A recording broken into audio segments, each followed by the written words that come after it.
বাংলাদেশের ভূখণ্ড ব্যবহার করে সরাসরি পণ্যবাহী ট্রেন চালাবে ভারত।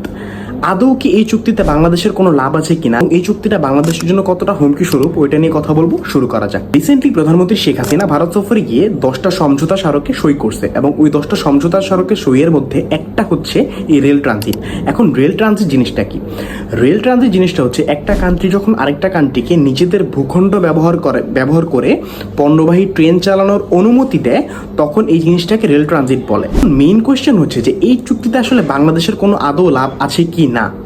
দেখেন, এই চুক্তিটা আসলে নতুন কিছু না, এর আগেও দুইবার ভারতকে রেল ট্রানজিটের সুবিধাটা দেওয়া হয়েছে। তবে জিনিসটা এইভাবে ছিল না, জিনিসটা ছিল যে ভারতের ট্রেন বর্ডারে আসতো, দেন বাংলাদেশের একটা ট্রেন ওইখান থেকে পণ্য কালেক্ট করে আরেক প্রান্তে বাংলাদেশ এই জিনিসটা বা ওই পণ্যগুলো দিয়ে আসতো, যার ফলে ভারতের জিনিসটা খুবই ইজি হইতো। বাট বর্তমানে চুক্তিতে কি হবে সেটা হচ্ছে যে ভারতের ট্রেনটা ডিরেক্ট বাংলাদেশে এন্টার করতে পারবে, যেটা আগের চুক্তিতে কোনোভাবেই পসিবল ছিল না। স্বাধীনতার পর 1972 সালে নো ট্রানজিট এবং বাণিজ্য প্রোটোকলের চুক্তি স্বাক্ষর হয়েছিল। 2010 সালে একটা চুক্তি স্বাক্ষর হয়েছিল এবং ভারতের ট্রেন পশ্চিমবঙ্গের গেদে সীমান্ত দিয়ে বাংলাদেশের চুয়াডাঙ্গায় প্রবেশ করবে এবং ভারতের পররাষ্ট্র সচিব বলতেছে যে এই জিনিসটা নাকি, এই চুক্তিটা বাংলাদেশ এবং ভারতের জন্য আর্থিকভাবে অনেক লাভজনক। But I don't think so. 2010 সালে যে চুক্তিটা হয়েছিল ওই চুক্তিতেও সেম কথা বলা হয়েছিল ভারতের তরফ থেকে এবং বলা হয়েছিল যে আসলে বাংলাদেশে তো আর্থিকভাবে অনেক লাভ করবে, কয়েক মিলিয়ন ডলার নাকি লাভ করবে। তবে জানেন শেষ পর্যন্ত লাভ কতটুকু হয়েছে?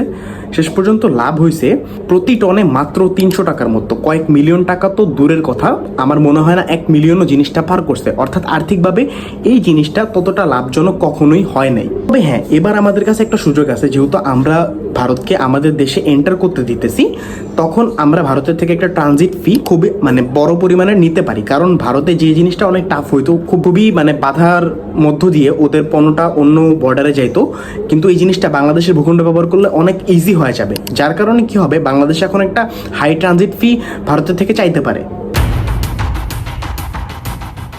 এখন মেইন জিনিসটাই আসি যে আসলে এই চুক্তিটা বাংলাদেশের নিরাপত্তার জন্য কতটা হুমকি স্বরূপ। দেখেন, এই চুক্তিতে ভাইটাল রোল প্লে করবে হচ্ছে চায়না রিয়াকশনটা। চায়না আর ইন্ডিয়ার মধ্যে যে ঝামেলা জিনিসটা, এটা কিন্তু নতুন কিছু না এবং এই জিনিসে বাংলাদেশ সবসময় একটা নিউট্রাল রোল প্লে করছে এবং চায়নাও বাংলাদেশকে নিউট্রাল হিসেবেই দেখছে।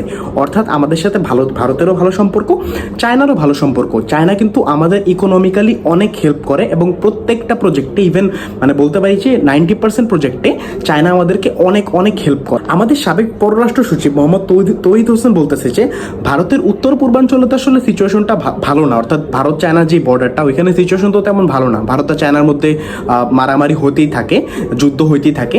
তাই ভারত চাইবে যে বাংলাদেশের এই রুটটা ব্যবহার করে ওদের অভিযানে একটু হেল্প নিতে, যেটা বাংলাদেশ হয়তো বা দিবে কিনা সন্দেহ আছে, বাট ভারত কিন্তু এটা অবশ্যই চাইবে। তবে আমাদের সাবেক রাষ্ট্রদূত হুমায়ুন কবির বলছে যে বাংলাদেশের উপর আসলে বাংলাদেশ এই চুক্তিতে কতটা কন্ট্রোল রাখতে পারবে ওই জিনিসটার উপর ডিপেন্ড করে, যেটা কি বাংলাদেশের জন্য হুমকি স্বরূপ নাকি হুমকি স্বরূপ না।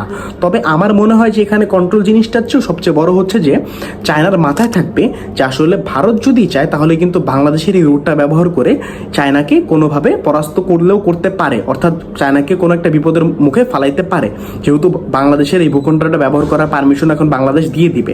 এখন আমাদের কাছে যতই কন্ট্রোল থাকুক না কেন, চায়নার মাথায় যদি এটা থাকে তাহলে চায়না আর বাংলাদেশের সম্পর্কে আসলে এই জিনিসটা কতটুকু প্রভাব ফেলবে, ওইটাও অনেক একটা ভাইটাল রোল প্লে করবে। তবে আমার মনে হয় যে এই চুক্তিটা এখনো প্রাথমিক পর্যায়ে আছে, যদি ফাইনালাইজ হয়ে যায় তখন আমরা বুঝতে পারবো যে আর্থিকভাবে এই জিনিসটা আমাদের জন্য কতটুকু লাভজনক হবে, কারণ এখনো কিছু ক্লিয়ার না।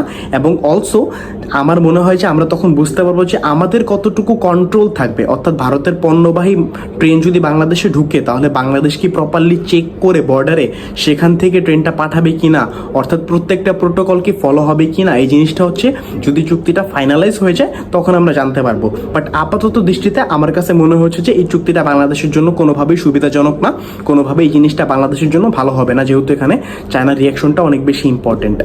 তাই যদি এরকম ভিডিও ভালো লাগে ভিডিওকে লাইক করবেন, চ্যানেলকে সাবস্ক্রাইব করবেন। আমি 1000 সাবস্ক্রাইবার অনেক কাছাকাছি এবং কমেন্টে আপনাদের মতামত জানাবেন।